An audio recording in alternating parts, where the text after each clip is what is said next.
यह कहानी राजस्थान के एक छोटे से गांव की है जो सदियों से अपनी खौफनाक घटनाओं के लिए मशहूर है। इस गांव का नाम कुलधरा था और यहाँ की सबसे डरावनी घटना एक प्राचीन हवेली से जुड़े हुए है जो अब खंडहर में बदल चुके हैं। गांव वाले इस हवेली को भूटिया हवेली के नाम से जानते थे। इस हवेली में कभी एक अमीर जमींदार रहा करता था जो बेहद कठोर और निर्दयी था।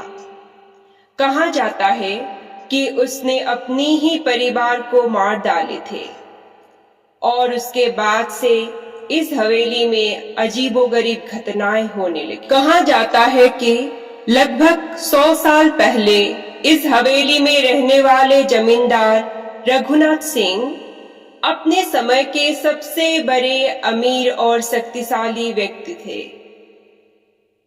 लेकिन उनके दिल में किसी के लिए दया नहीं थी।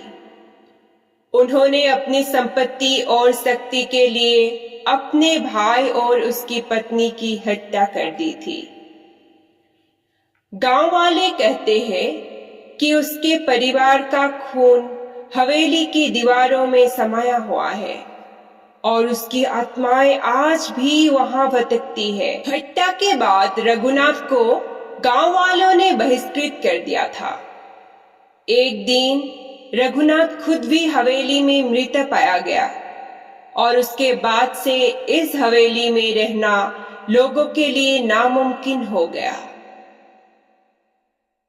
हवेली में अजीबोगरीब आवाजें सुनाई देती, चीजें खुद ब खुद चलने लगती और कई लोग कहते थे कि उन्होंने वहां सफेद साड़ी में एक औरत को भटकते हुए देखा है। गांव के 2 लड़के रामू और शंकर जो लगभग 18 साल के थे, इन कहानियों पर विश्वास नहीं करते थे। वे हवेली में होने वाली घटनाओं को मात्र अफवाह मानते थे और इस खौफनाक हवेली को खुद जाकर देखने का निर्णय किया। एक रात उन्होंने साहस जुटाकर हवेली में जाने की ठानी। रात का समय था, चारों ओर घना अंधेरा था।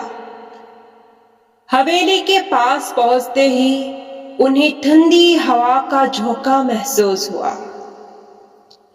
हवेली के पास पहुंचकर रामू ने एक पुराने दरवाजे को धक्का दिया और वह सरमराती आवाज के साथ खुल गया।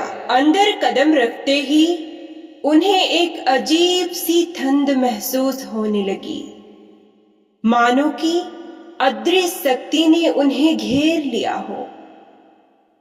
हवेली की दीवारों पर बड़ी बड़ी दरारें थी और अंदर का वातावरण बेहद ही भयानक था। वे दोनों एक कमरे में घुसने लगे। तभी शंकर ने देखा कि कमरे के कोने में कुछ हलचल हो रही थी। उन्हें लगा कि यह उनका भ्रम हो सकता है, लेकिन तभी एक बेजान सी हंसी गूंज उठी। रामू ने महसूस किया कि उसकी पीठ पर किसी ने हाथ रखा था, लेकिन जब उसने पीछे मुड़कर देखा, वहां कोई नहीं था। कुछ देर बाद अचानक से हवेली की सभी खिड़कियां और दरवाजे जोर से बंद हो गए। हवा में अजीब सी गंध फैल गई और दोनों लड़के अब डर से कांपने लगे। तभी कमरे में एक सफेद परछाई दिखी जो धीरे धीरे उनके तरफ बढ़ रही थी। रामू और शंकर ने महसूस किया कि उनका शरीर हिल नहीं रहा था। दोनों लड़के जरबट खड़े थे और उनकी आंखों के सामने वह परछाई धीरे धीरे आकार लेने लगी। सफेद साड़ी पहने हुए एक औरत, जिसके चेहरे पर गहरा दर्द था, उनके सामने खड़ी थी। उसकी आंखें सुर्ख लाल थी और उसके होठों से खून रिस रहा था। उसकी आंखों में ऐसा गुस्सा और नफरत थी जिसे देखकर दोनों लड़के की सीख निकल गई। उस औरत ने एक बार जोर से चिल्लाया और हवेली की दीवारों से एक के बाद एक सीखें आने लगी। रामू ने किसी तरह हिम्मत जुटाकर शंकर का हाथ पकड़ा और भागने की कोशिश की, लेकिन दरवाजा अब बंद हो चुका था। हवेली में एक के बाद एक भयानक घटना घट रही थी। एक भारी आवाज आई, मानो हवेली की दीवारें टूटने वाली हो। दोनों लड़कों ने देखा कि अब हवेली की दीवारों से खून टपक रहा है और फर्श पर खून की नदियां बहने लगी। वो जितना भागने की कोशिश करते, उतना ही वह औरत उनके करीब आ जाती। आखिरकार रामू ने किसी तरह दरवाजे को जोर से धक्का दिया और वह खुल गया। दोनों लड़के चीखते चिल्लाते बाहर भागे। बाहर निकलते ही उन्हें ऐसा लगा कि उनके ऊपर से कई भारी बोझ हट गया है।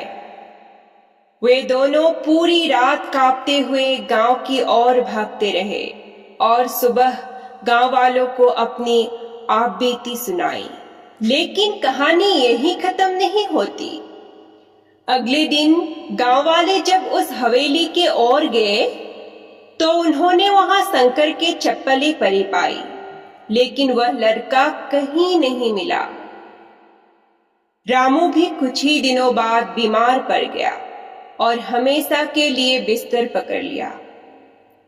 कहते हैं कि उस रात जो कुछ उन्होंने देखा था वह उनके दिमाग में बुरी तरह बैठ गया था और वह कभी उससे उबर नहीं पाया। आज भी गांव वाले उस हवेली की ओर जाने से डरते हैं।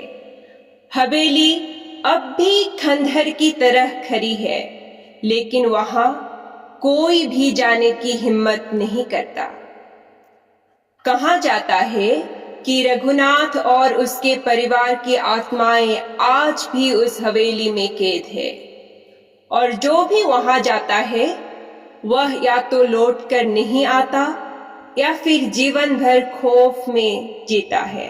यह कहानी सिर्फ गांव वालों के जुबान पर नहीं बल्कि उस गांव के इतिहास में दर्ज हो चुकी है।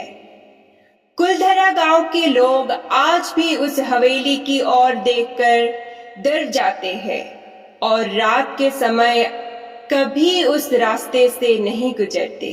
क्या आपको मेरी हॉन्टेड कहानी अच्छा लगा? Please let me know on the comment box.